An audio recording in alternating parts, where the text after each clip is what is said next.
Turn your life around for the final bell. It's now or never, you have to change well. It's now or never, you must change well. Hello and welcome to another edition of the Change Well podcast. Now, I've talked several times about that I'm a prolific reader. I read over 100 books a year. Almost every book gives me a point or two, and I consider that an excellent ROI on our for a 6 to 8 hour commitment for reading or listening. But I would consider very few books so life-changing that I would devote a whole blog or podcast to them alone. But I will today. I've talked about this before. One book I did do a podcast on was The Power of Habit by Charles Duhigg. That book that I read about 10 years ago was what launched my wellness journey. And you'll see in the show notes, I have a link to that blog about that book and how it impacted my life. But the book we're going to talk about today is From Strength to Strength, Finding Success, Happiness, and Deep Purpose in the Second Half of Life by Arthur C. Brooks. Now, this book I think is going to be as fundamentally life-changing to my second act as it was to my wellness journey. So let me give you a little bit about this book. I'm going to give you the 5 key points. If I told you about the whole book, it would take at least 6 podcasts, and I think one will be sufficient to get the point across. Now, there's 5 major points to the book, and then I will go into how I applied this book so far.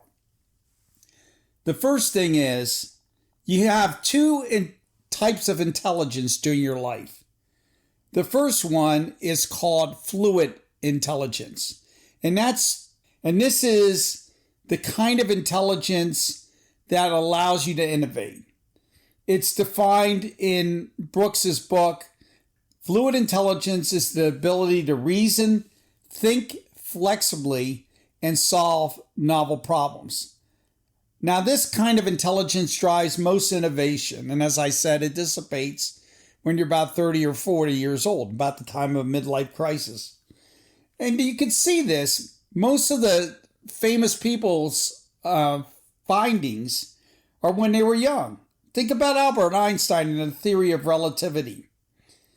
And all the other Nobel Prize winners, their findings, even though they got the Nobel Prize later in life, their findings that they were awarded the prize for was when they were young.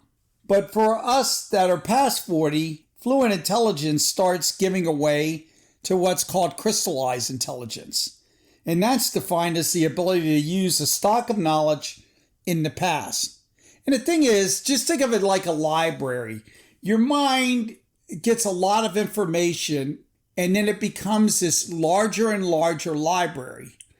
And as it fills up, you have more knowledge, but it's harder to find that knowledge because then you have to go look and find the book or piece of knowledge that you need. I used to say, when somebody gave me a new bit of intelligence, I said, well, I'm going to have to throw out the Mad magazine that I read when I was 18 because now I've got a new bit of knowledge I got to fill it into my head. We only have so much capacity of remembering things. But the key thing with crystallized intelligence is it becomes wisdom. You can make connections and you can coach others about how to use the many experiences that you have in life. So you may not be able to come up with a next Facebook like when Zuckerberg made it back when he was 20. That's why many of the tech CEOs are under 30 and come up with the novel stuff when you're younger, but you have wisdom when you're older. And that's why the tech leaders have to go and get an old hand to help them run their company once it's built. So that's the first thing. You have fluid intelligence versus crystallized intelligence. Now, what's the second point? People need to jump to their second act sooner. Think about athletes. The Olympic athlete. You very seldom see an Olympic athlete that is over 30 years old. Hardly ever see a football player over 40 that can excel. The exception, of course, is Tom Brady, but he was the GOAT, right? So the key is your fluid intelligence is in its ascendancy until you're about 40, and then it starts tailing off. But you have a second curve where you could take your crystallized intelligence, which is your wisdom, and jump to that curve. And there's other occupations that are more suited for wisdom. Think coaching, think teaching.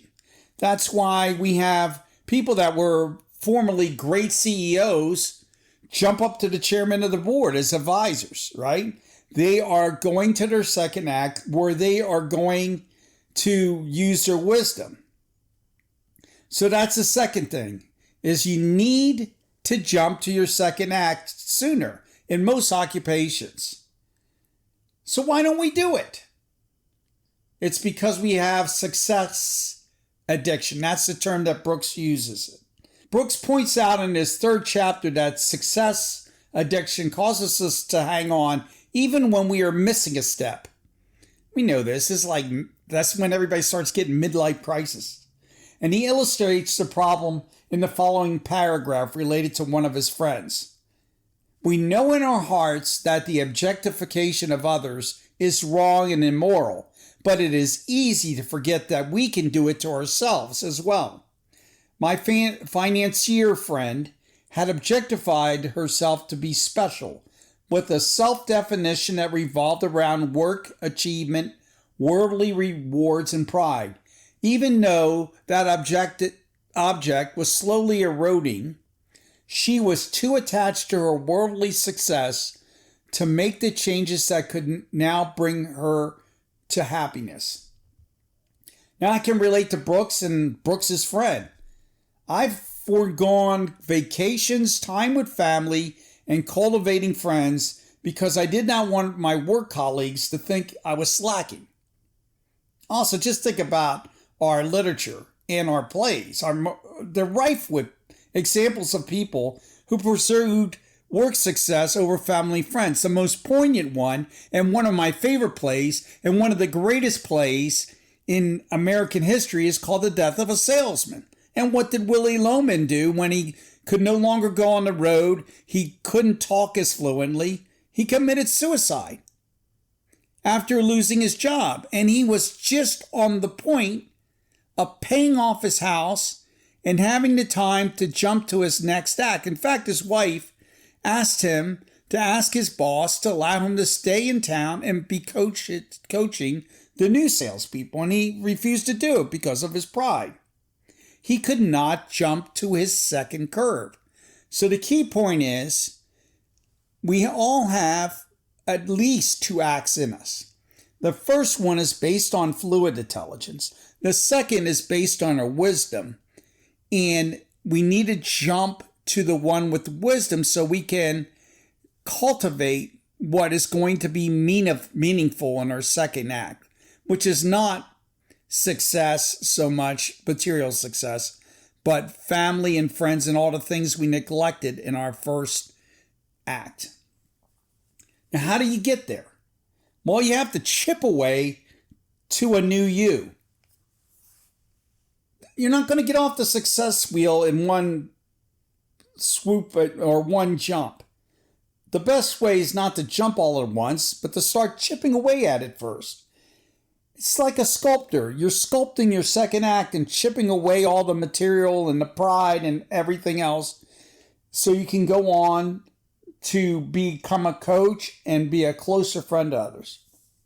One way to do this is to focus only on your core work and forego tasks that may bring you some additional promotions or material success, but to take away from your family and friends.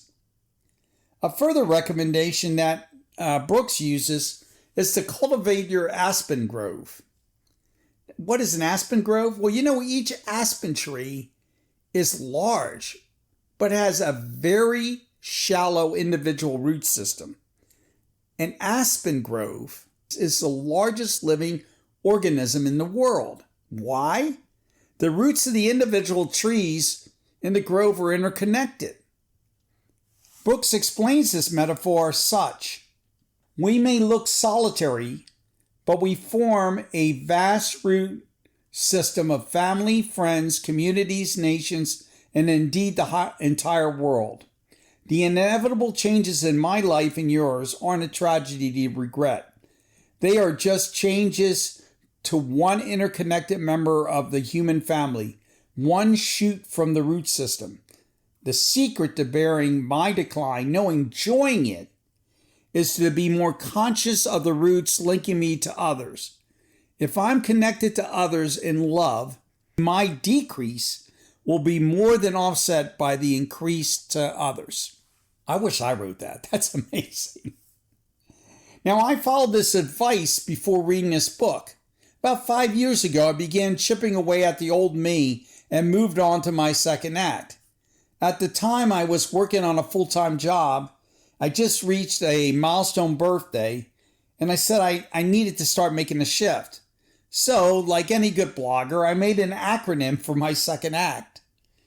The abbreviation was CRAFT, and it represents my aspiration as a coach, a religious person, an author, a friend, and a teacher. And I'm happy to say I'm started going on and pursuing each of those. And I did it before I left my work, so I had something to fall back on. I started coaching my team a lot more in my old role, and now I launched a company, a coaching business. And by the way, I have my first free seminar on Friday, and I will post a link to the landing page where you can sign up if you want to. I also maintained a deeply spiritual daily practice and became involved extensively in my church. On the author front, I began 2 blogs about 4 years ago, and I'm working right now on a nonfiction and a poetry book. I have become more intentional on cultivating my friendships.